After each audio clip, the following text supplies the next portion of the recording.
Hi, I'm Rebecca from engVid.com. Imagine for a moment that there are two people who are interviewing for a particular job or a particular position. One of them speaks in one way and the other one speaks in a slightly different way. Let's hear them out and then you tell me what you think would happen. So the first person says things like this. That's very necessary. That's really great. That's possible but not required. That's most important. That's exactly right. That's a lot. That's helpful.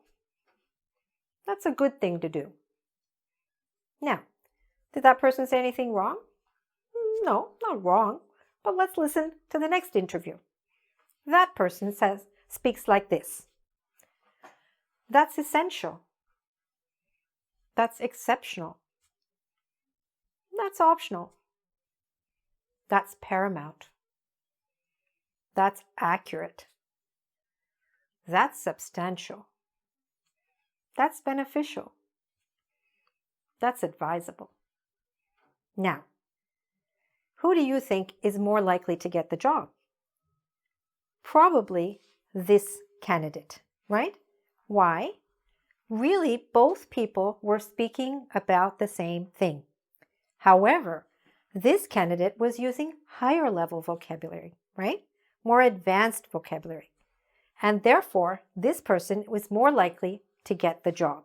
Why? Because companies do want to hire people who are more fluent, who speak well, who speak articulately, clearly, expressing their thoughts and ideas and feelings. Okay? So that's what this lesson is about. It's to introduce you or to tell you about words, 8 business adjectives that you can use to sound more fluent and more professional in English. Okay? So let's go over them now because actually the meanings were right here, but now let's connect the two. So the first one, which means very necessary, is the word essential. So when you're learning this, you can do two things. One is, of course, to learn the meaning of the word. And the second is to learn the pronunciation of the word so that you can also start using it when you're speaking and not only in writing. Okay? So say it after me. Essential. That's essential. That's essential means that's very necessary. Okay? For example, in a business context, we could say, cutting costs is essential. Reducing our costs is essential. Okay? Costs means the money that we spend, our expenses, for example. Okay? It's essential means it's very necessary. Good. The next one. Instead of just saying, that's really great, you could say, that's exceptional. Okay? Where could you use that? For example, one of your colleagues gives a presentation and you think that he did a fantastic job. So you could say to him, that was exceptional. That was an exceptional presentation. I really enjoyed it. You did a fantastic job. Okay? You did an exceptional job. Your presentation was exceptional. That means really good, very strong. Okay? Next, let's look at the next one. Instead of saying that something is possible but not required, that's a lot of words. To really say one word, it's optional. Okay? For example, let's suppose there's a meeting and you don't have to go. It's possible, but it's not required for you to attend the meeting. So you could say that meeting is optional. Okay? Attending that meeting is optional.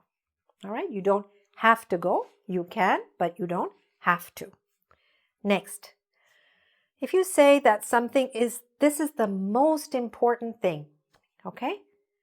Instead of saying most important, which is not wrong, okay? Nothing here is wrong. It's just there is a better option, okay? There is a better way to express that. So instead of saying most important, you could use this fancy word, paramount. Say it after me. Paramount. So, for example, we could say in our company, safety is paramount. All right? So doesn't that sound much more impressive than just saying safety is the most important thing, right? Safety is paramount. Let's pronounce these again. Say it after me. Paramount, optional, exceptional, and essential. Okay, good. Now let's look at these four. So instead of saying that's exactly right, you could say that's accurate. Say it after me. Accurate. Good. So for example, let's suppose you're looking at a report, a business report, and you say, okay, these figures are accurate. Or you could ask somebody, are these figures accurate? Are these figures means numbers, statistics, numerical information? Okay, are these figures accurate? And you say, yes, those figures are accurate. Okay, accurate means exactly right. Okay, good. The next one. If you want to say that's a lot or that's very high, you could say that's substantial. That's substantial. Say it after me. Substantial. Okay?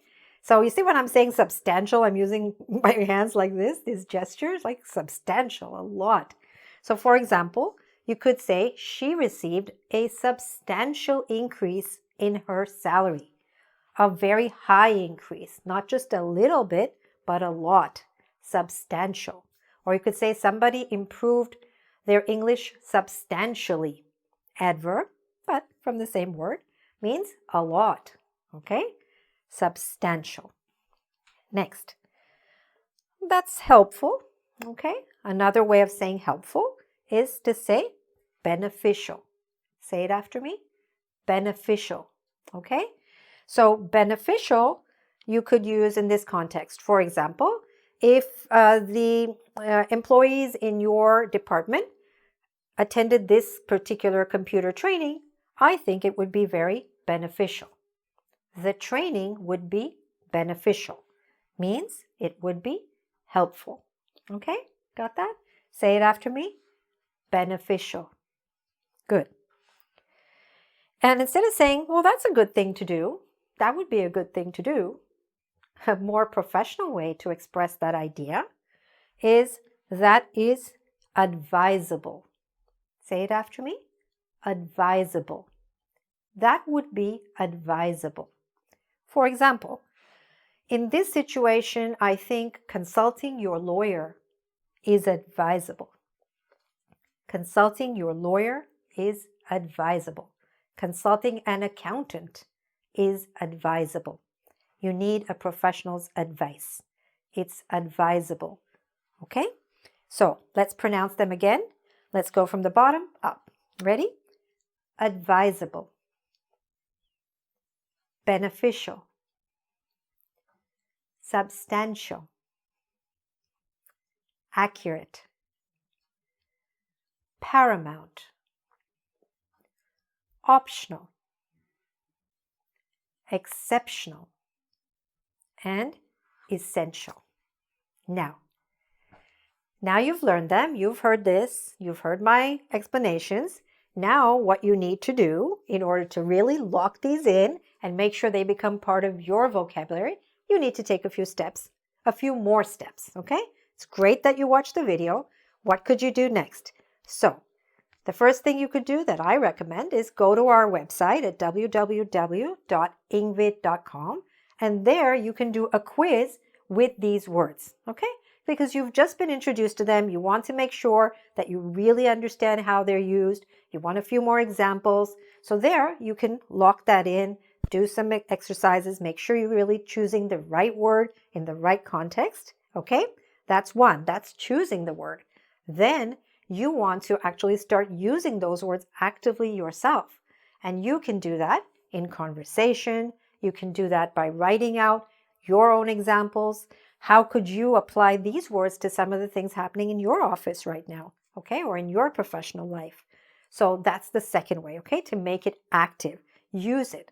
And also, Maybe you don't want to learn all the words right away, but choose a few. Choose a couple to start with that you use in your own language, and then you probably want to use that kind of word in English as well because you think with that word. So it's very useful to actually be able to use the correct word. All right? So this is all part of my Speak Like a Manager series. If you haven't had a chance to watch some of the other videos, it would be a great time to check that out. You can do that. And this way you will build up your business vocabulary, which is a little bit different than the general English that you see on this side, for example. Okay? And don't forget to subscribe so you can continue to get more lessons to improve your English. Thanks for watching. Bye for now.